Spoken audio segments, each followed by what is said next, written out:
Hey, what's up, everyone? Welcome back to another episode of us talking about stuff. I'm Andy Cruz in business development.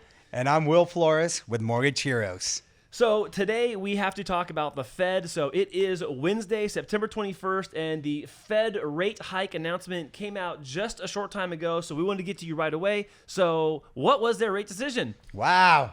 Drum roll. Well, we already know, and we've been discussing it. Yep. The only difference was we're thinking maybe 0.5% to 1% Well, it went up by 0.75%. Yep, they went right down the middle with 75 basis points, Yep. which is 0.75%. And we've been talking about this, that, I think before the CPI number came out last week, there was a lot of consensus that 50 basis points was baked in the cake. Then wait a minute, inflation's not going down as fast as we want. So then 75 kind of became a talking point. And then there's people talking about a full 100 basis point, 1%, and some even higher than that. What's CPI, Andy? CPI. So CPI is basically our measurement of inflation. And in June, it was 9.1. July, it was 8.6. And in August, it was 8.3. So it did not go down as quickly as it had in the prior month. And that, I think, is the concern. Yeah. So the Fed has to come out really strong. The decision today to go 75 basis points takes their rate from 2.5 to 3.25.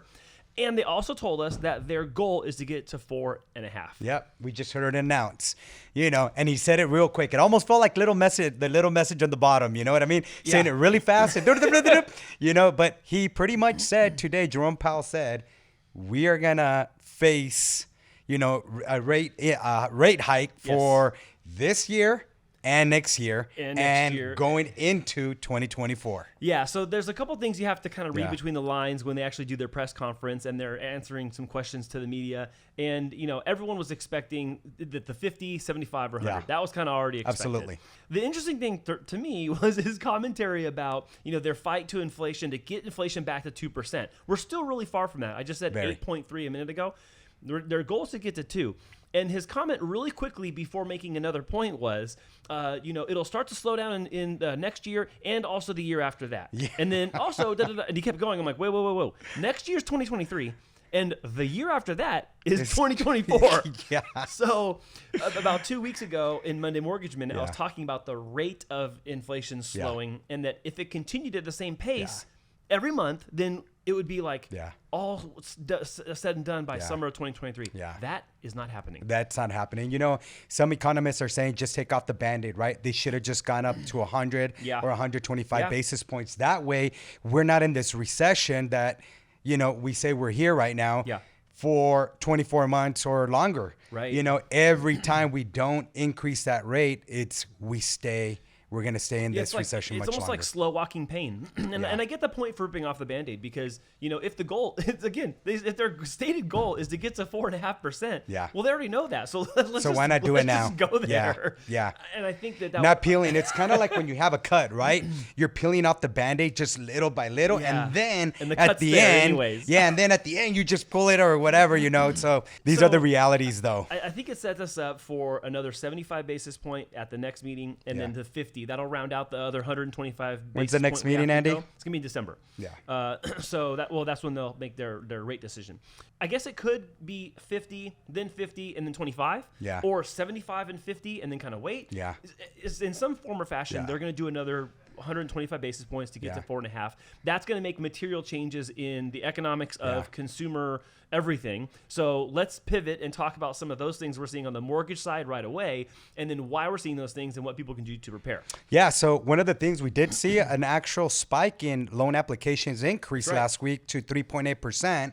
And for refinances, it actually went to 10.4%. Yeah. Andy? Yep. So why I think that happened is because I think people finally said, I'm off the fence, Even though I have a historical low interest rate, I still have that credit card debt. I still have that other debt that I want to pay. Yeah. So how do I still pay that at a lower rate now where it's going to make more sense, right? Because when you combine all that debt, it's just your average rates, you're going to be in the high 14s to 18%. Most people are saying, okay, let's go.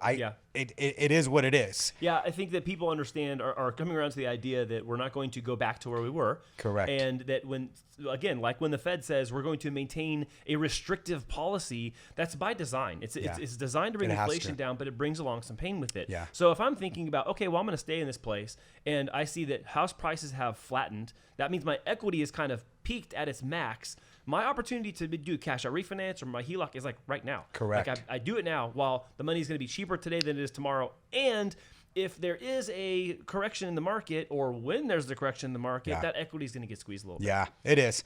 I mean, but we're still facing the fact of the matter of supply of homes. Yeah, absolutely. You know, we're still going that. Now we're starting to face more of, you know, affordability. Now we're starting to see our government wanting to come up with these newer programs. Yep. We're going to start seeing that stuff again. Loan modifications are going to start coming up. Different ways of creative financing are going to come up. So because we need people to stay in their homes. Yeah, the percentage of home ownership is going in the wrong direction at a very difficult time, precariously for everyone, because regardless of home ownership, the whole consumer side and the cost of goods is really putting a pinch on on the middle class.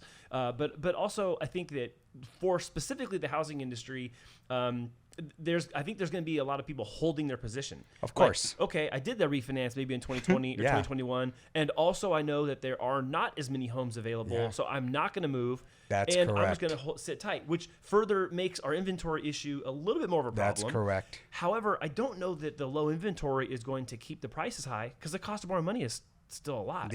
But you still have those borrowers that could afford it, well, you know? Well, or they need to. Yeah. Like their circumstance requires they're moving to San Diego, out of San Diego, exactly. change of job. They're taking in their elderly parent and they need a single-story house. Like that circumstantial stuff, I think, is what we all should be looking for. No, yeah, but you're absolutely right. One of the biggest things of why people are staying in their homes right now and refusing not to sell or anything is because, one, they've already probably lived in the property more than 3-4 years. So they're saying, like, what's another year? Yeah. Let me see if I can wait this out, right? Yeah. I have a low interest rate right now, so let me just stay in here. So that's a big tribute to the shortage of homes that we still have. Yeah. You know, and so you're absolutely right. And the next thing is just, you know, buyers, it's the affordability. Yeah. How are we going to get there? I think that there's a unique opportunity for our past clients right now, which is because again, the forecast, all this leads towards there being some like challenges in the labor market. Yeah. And I don't know who will keep their job and who's going to lose their job. However, if people are watching this and they're thinking, oh, I don't know, or I'm uncertain,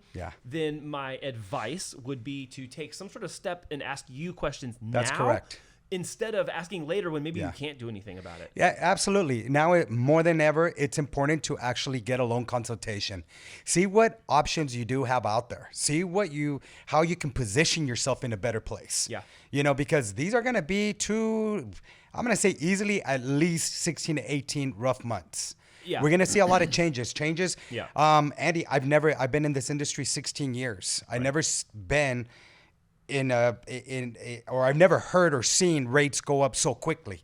I mean, they've gone up more than 1%. Never. Yeah. It hasn't happened in the 16 years we've been doing this. You know? So it's historic in that regard. Everything. And also I think that there's just a lot that's changed. Absolutely. I mean, I don't want to get too far into the weeds about like our entire like debt ceiling and that kind of thing. But I mean, being $30 trillion in debt is a problem. Wow. How much was that again? 30 trillion. That's with a T. Yeah. I don't even want that. I just want the one bill. One would be 1 billion. That's just like sitting at your keyboard and just typing comma 000, comma 0.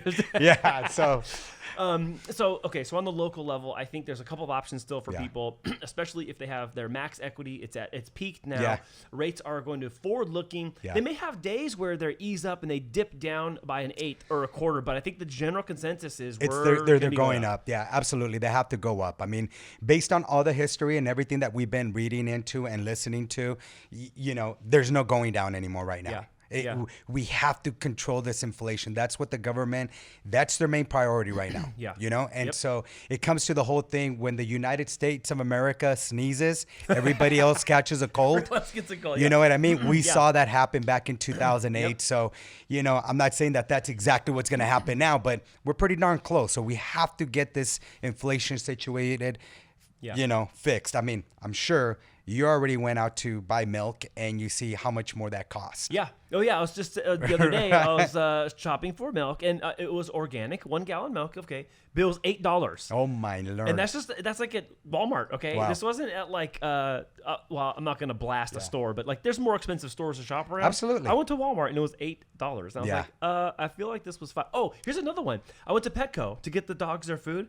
And, I put it on the counter, they ring it up, and they go, okay, that's $85. I was like, wait. What? What? Where am I shopping? Right. And I was like, hey, I was like, remember 2 years ago when this was $56? They're like, no. Yeah. I'm like, how old are you? Yeah. Like the girl was like, I haven't worked for 2 years. I was like, well, 2 years ago, Yeah. it was $56. Yeah. I was talking to my painter. I need a couple of things, done at my home, and he was just telling me the gallon of paint has increased by 30%. Yeah. You know, so in other words, we have to control that. Everything's just going to cost more. Yeah. Okay. I think people are going to be more decisive about everything. That's correct. So right now is still the time to position yourself in a better place. Yeah. Okay. Ask those questions, get a true consultation, not just here, there, get a true consultation. It's more important now than ever. This is a good time to make this point. I don't know a lot of other people. We know a lot of people in this industry. I don't know a ton of them that are having these honest of conversations. No, of course not. It's not against them. I just think this is a difficult conversation to try to lead people through and guide and go, hey, here's what we honestly know and we've experienced and we can see happening, and like read the tea leaves and kind of know, well, I know this means this, and be able to say, hey, like, it's going to be tough. Yeah. But we need to at least be honest, have conversations about what you can and can't Absolutely. do, knowing what is happening. I mean, Andy, that 10.4 that I got right here, increase, we're part of that. And that's people making choices right now to change their next day. That coming in Yeah. at Mortgage Hero. So people are just, asking more questions. Yeah. How do I use this HELOC? Tell me more about that. Yeah. I want to make sure that I'm able to figure out a better solution, to our current financial situation. So we're just guiding them through that process. Yep. And trying to give them the proper information to make that informative decision. And I hope that those people that are doing that they'll share this, or they'll show Absolutely. their experience. For those of you watching this video, it's been, we've been doing this for a couple of weeks now, talking about what's going on, what our sentiment is, what we're seeing happen. And I would hope that you can share this with somebody who maybe isn't as informed or isn't being spoken to as clearly and as honestly. Not that there's dishonesty, but just this is going to be tough. Okay. Absolutely. So just pass that on to people. Make sure you have William's contact information saved in your phone. Text him, call him, email him. Yeah. And let's help some people right now before we can't help them. Yeah, that's right. It doesn't cost you a penny to ask a question, but it'll cost you thousands if you don't. That's correct. And so let's put you in the best position. Whoever whoever you think may need, any advice, it's free. So that's right. It's free. Yep, it is. So hang tight.